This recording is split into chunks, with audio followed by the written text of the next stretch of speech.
Hi friends, welcome to my channel. ఈరోజు బ్రేక్ఫాస్ట్లోకి quick and tasty oats mini దోశని ఎలా చేసుకోవాలో చెప్తానండి. అయితే ఓట్స్లో హై ఫైబర్ కంటెంట్ ఉంటుంది కదా, ఇది మంచి హెల్దీ రెసిపీ కూడా. మరి ఎలా చేసుకోవాలో తెలుసుకుందామా.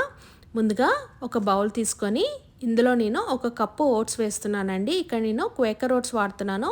ఒక కప్ అంటే ఎగ్జాక్ట్లీ 250 గ్రామ్స్ అనమాట. ఇందులోనే నేను 250 ml అంటే అదే కప్పుతో వాటర్ వేస్తున్నాను. కప్పుకి కప్పు కొలత. ఇప్పుడు బాగా కలుపుకొని ఒక 10 నిమిషాలు మనము నానబెట్టుకోవాల్సి ఉంటుంది. ఇది నానేలోపు ఒక మిక్సర్ జార్ తీసుకొని ఇందులో సన్నగా తరిగి పెట్టుకున్న ఒక మీడియం సైజ్ ఆనియన్ ముక్కలు వేస్తున్నానండి. ఇందులో కొంచెం కరివేపాకు, ఒక పావు ఇంచు సైజ్ అల్లం ముక్క, 2 మీడియం సైజ్ చిల్లీస్, ముందుగా నానబెట్టుకున్న మన ఓట్స్ని కూడా వేస్తున్నాను. ఇక్కడ ఓట్స్ని నేను డ్రైన్ చేయలేదండి, మనకి ఇందులో ఉండే వాటర్ గ్రైండ్ చేసుకోవడానికి సరిపోతుంది. అడిషనల్గా నేను ఎలాంటి వాటర్ యాడ్ చేయను ఇక్కడ. ఇలా మనము ఈ మిశ్రమాన్ని అంతా మనము గ్రైండ్ చేసుకుందాం. ఇప్పుడు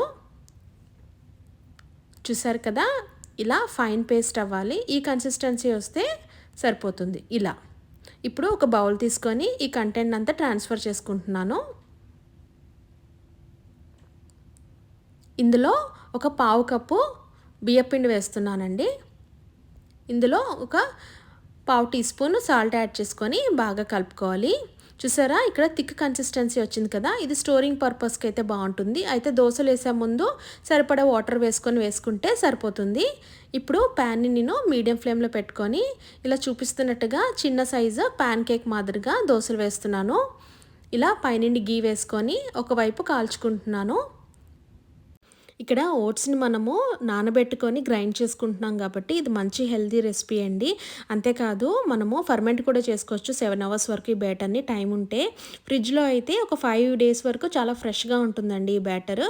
ఇలా మరొక వైపు కూడా నేను కాల్చుకుంటున్నాను. అంతేనండి, మన ఓట్స్ దోశ రెడీ అయిపోయింది. ప్లేట్లోకి సర్వ్ చేసుకుందాము. చూసారా, ఇలా quick and easy and tasty mini oats dosa ready. పిల్లలైతే ఈ దోశని చాక్లెట్ సిరప్తో కానీ సాస్తో కానీ ఎంజాయ్ చేస్తారండి. పెద్దవాళ్ళకైతే ఎలాంటి చట్నీ అయినా సాంబార్తో అయినా ఈ దోశ చాలా టేస్టీగా ఉంటుంది. వెయిట్ లాస్కి ట్రై చేస్తున్న వాళ్ళైతే 1 మీల్ రీప్లేస్మెంట్ ఈ దోశ తిన్నారంటే వాళ్ళకి మంచి రిజల్ట్ ఉంటుందండి. ఎందుకంటే ఇందులో రైస్ కంటెంట్ కన్నా ఓట్స్ ఫైబర్ కంటెంట్ ఎక్కువ ఉంది కదా, ఇది మంచి ఫైబర్ రిచ్ మీల్ అన్నమాట. మరి ఈ రెసిపీని మీరు కూడా మీ ఇంట్లో ట్రై చేసి ఎలా ఉందో నాతో షేర్ చేసుకోండి. మరిన్ని రెసిపీస్కి please subscribe to my channel. Thank you.